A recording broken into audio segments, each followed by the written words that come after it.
This is episode 3 of the Feed Your Soul with Kim podcast.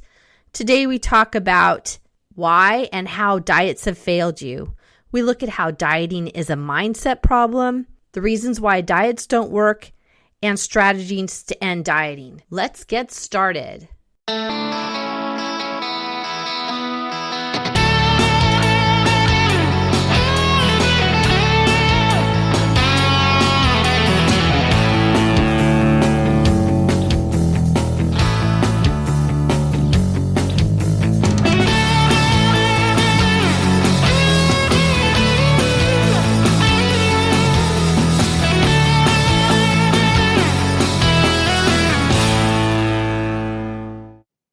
Feed Your Soul podcast with Kim, and I am Kim McLaughlin, your host.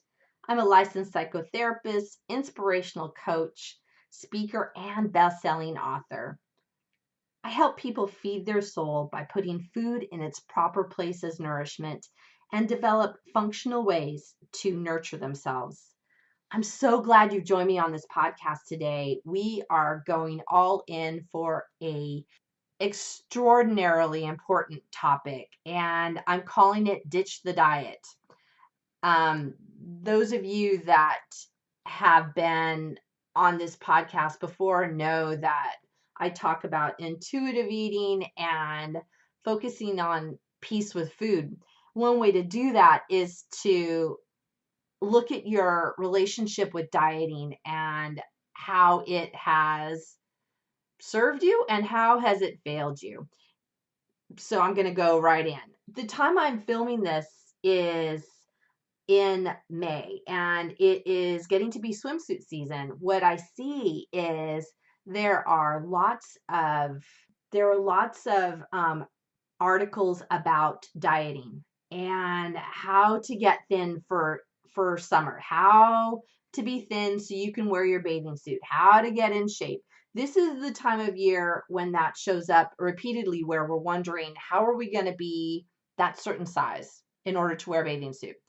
The other time of year this comes up is January, when we look at dieting to be a certain weight. Generally, people feel very frustrated come January. They've overeaten for the 3 months prior to January 1, feel frustrated with their body and want to be a different size. So these are the 2 times of years I find that there's a lot of focus on diet and a lot of focus on body size. The advertisements really tell you that you have to be a certain weight, or you have to be thin. Actually, I don't know that they say necessarily what size that is, but you have to be a certain weight. And I find it interesting because in the articles, and the pictures will always be the overweight person, and I'm going to quote, overweight person is upset or sad, or the picture is blurry and they're wearing big baggy clothes and they don't feel good about themselves. And you can see that really in the picture. Then they have the side by side. The other picture is the person who's thin, who's wearing skimpier clothing, who's kind of posing and smiling and happy. And there's really this push by our culture and by our media that if you're overweight, whatever that might mean, you are unhappy. And if you are thin, whatever that might be, you are happy. And I want us to consider challenging that mindset. And it's really a diet mindset. It's the mindset that I have to change how I eat. I have to watch calories or watch points or watch whatever food portions. I have to eat certain foods in order to lose weight. And this is really a diet mindset. So how is it a mindset? How is it a diet and a mindset? And so one is that there's the thought that we have to be this certain size, this size that whatever it is, and generally it becomes a number on the scale. We get really kind of intense on having the number be a certain number. And I find often, actually for me, for years, the number that I thought was the right number that I was supposed to be on the scale was really connected to when I was quite young. And I've always thought that was the size I'm supposed to be. And every year at, once again, beach time and New Year's, I would think I've got to be that certain number on the scale. The problem is that that number, wanting to be that number on the scale, makes me want to diet. And I'm going to talk to you as we go on about what that might mean for you. The other way that this is a mindset is there's societal lack of acceptance of our bodies. There's really this push that whatever size you are, you shouldn't be that size. And we're going to get into the dieting mindset and how the dieting industry feeds into that. We'll talk about that in just a little bit. And also, the mindset is a scale driven mindset. It's a mindset of you really are kind of have to look at the scale to know whether you're going to be happy or whether you're going to be sad, whether you have succeeded or whether you have failed. And I know for myself and all of my clients that I talk to that this scale driven mindset is really disastrous and leads us to feel horrible about ourselves the rest of the day. You take out your scale in the morning, you have a certain idea about what the size is going to be or what the number is going to be on the scale. And if it isn't what you think it's supposed to be, you feel upset with yourself. And I don't know about you, but whenever I would get on the scale, no matter which way it went, I was more often than not upset with myself, and I'd feel upset the rest of the day, upset about my life and what was going on related to the scale, when really the rest of my day had nothing to do with the scale. It was really a mindset that I was stuck in that was a diet mindset. I want you to really consider the idea that diets have failed you. I said that out loud. Diets have failed you. The diet failed you. You didn't fail the diet. Consider that. You didn't fail. It's really the strategy of the diet industry to have you buy their products.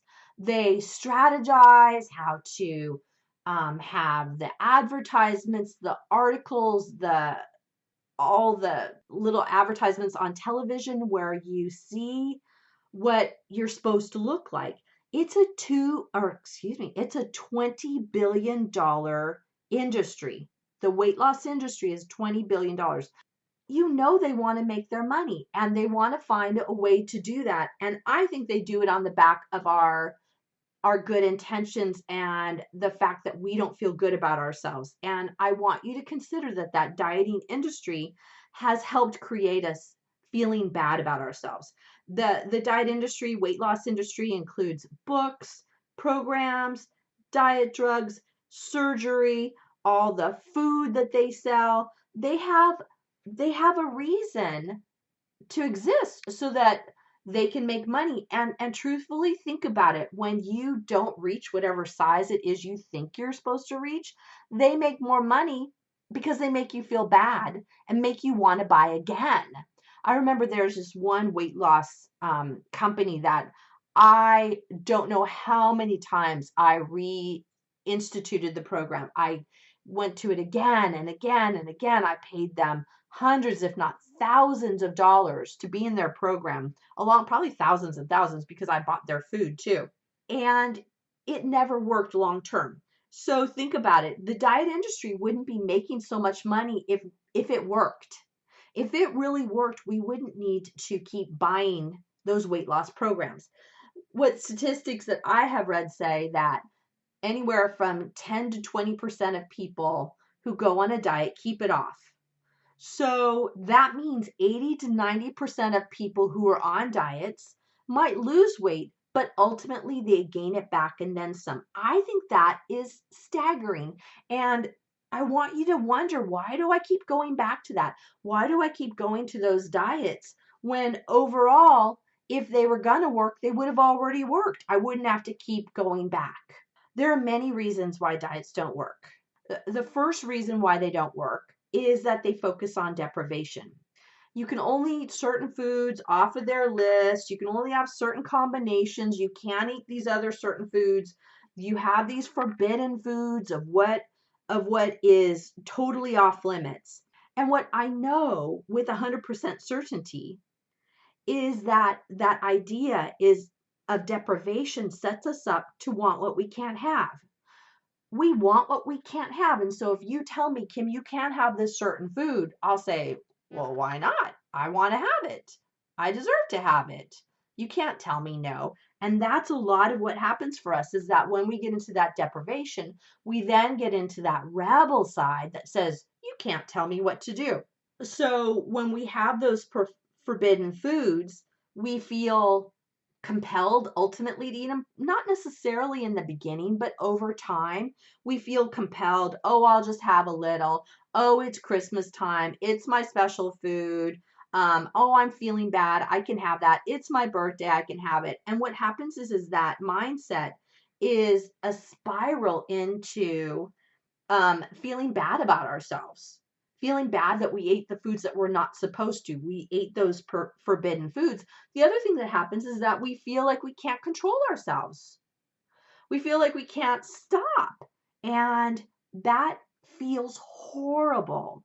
You feel sad and angry and guilty. And we just keep doing it over and over again. We just keep doing it over and over again. What I want you to consider is that this idea of deprivation leads us into feeling hungry and feeling like we need to not eat when we're physically hungry. One of the things we'll talk about over and over in this podcast is, if you're hungry, eat food. Look at what kind of food you need and what is your right food for that moment, but eat food if you're hungry. If you're really physically hungry, there are different kinds of hunger. And what we want to do is we want to satisfy physical hunger. When we are in a deprivation modality, we're not eating when we're hungry. What does that tell our body? It tells our body that we're not going to be trustworthy.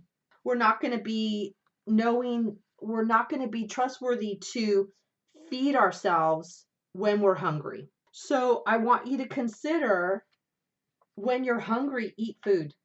Diets also make us focus on food all the time. Really, it's their function. They make us think about food.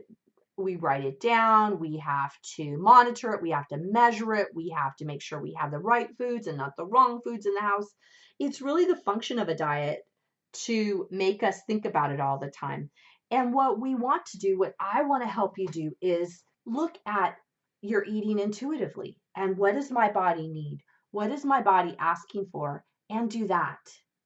And be a good steward of taking care of your body and eating when you're hungry.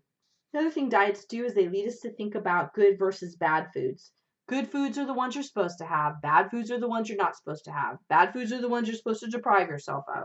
And when we eat whatever we think is the bad food, we feel bad about ourselves. We feel upset. We feel guilty. We feel overwhelmed and overloaded. And that leads us actually to eat more food. When we feel upset, I want you to think about this. When you feel upset that you've eaten bad food, it will then create this spiral of more and more and more, which ends up being overeating. And I want to help you move from that place of overeating to that place of peace with food. So what do? I come up with, I wanted to share with you 3 strategies to help end that dieting mindset, because there are a lot of things you can do starting now. First thing is to think about, what is the dieting mindset to me? It's really individual. What is your dieting mindset? I really encourage you to journal about that and make that a doable this week, is journal, what does dieting mean to me? For me, Kim, what it means is deprivation, hunger. I can't have these certain foods. Foods are off limits. And this is deprivation that leads to rebellion. When I say I can't have something, ultimately I want it and I'll have it.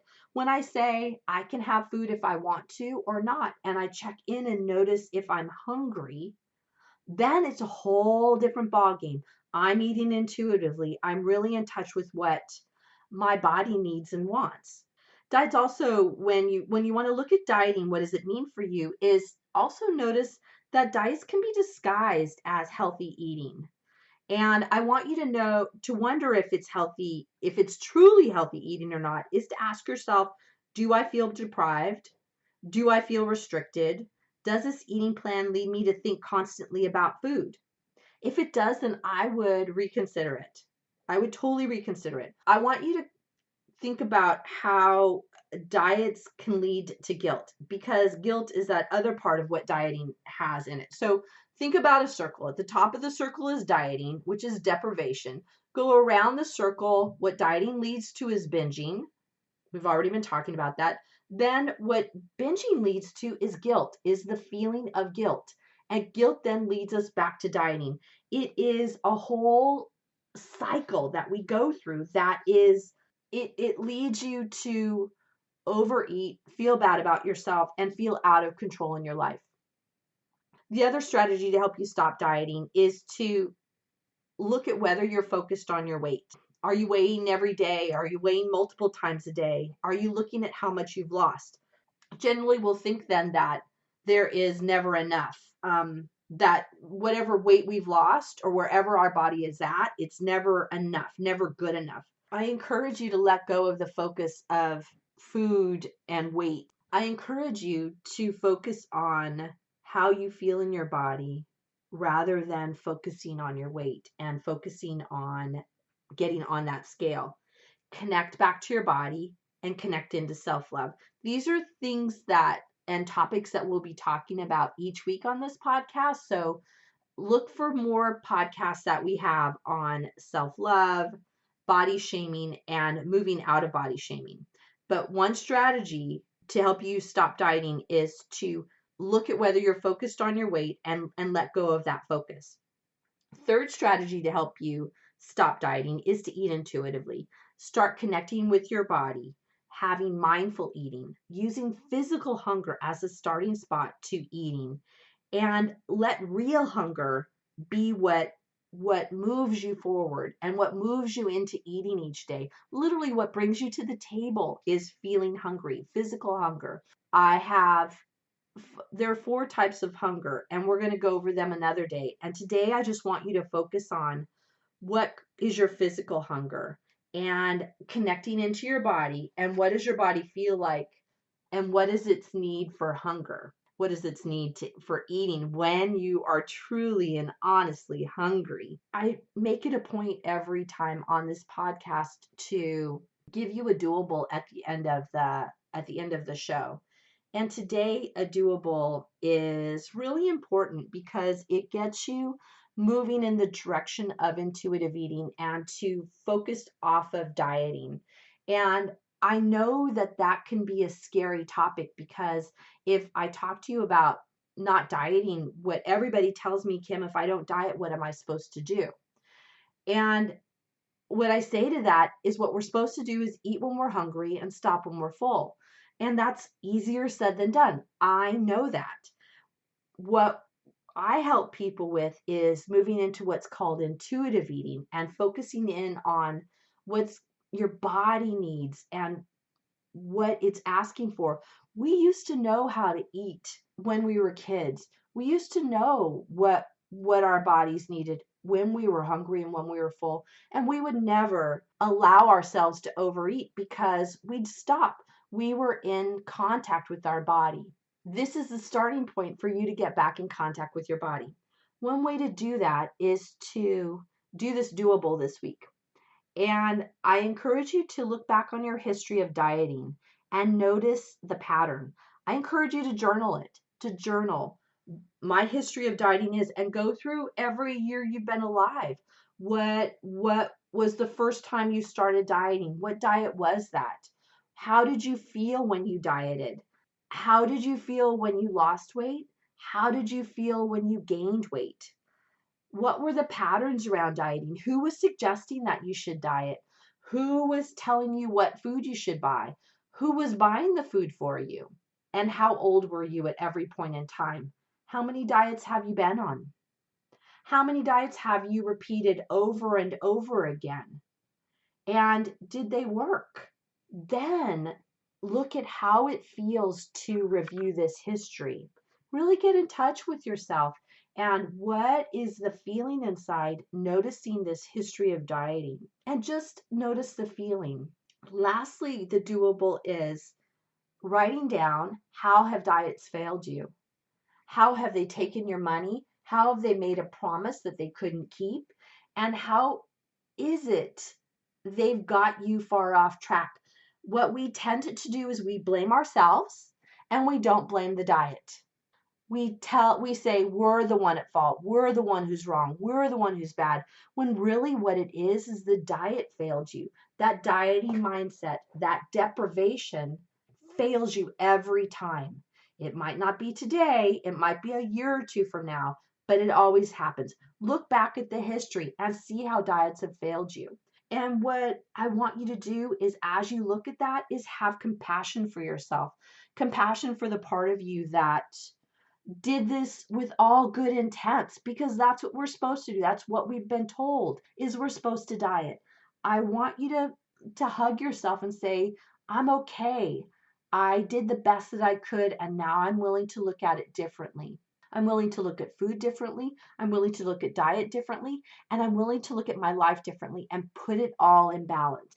As I talk about each week, there are 6 components to help you balance out your life and balance out your relationship with food. We look at the physical, the emotional, the thoughts, the lifestyle, the mindfulness, and self-love. When all those are in balance, food is in balance also in your life. And this is what we're going to do together. So let's just take it step by step and focus today on diet mindset. Bye, everyone.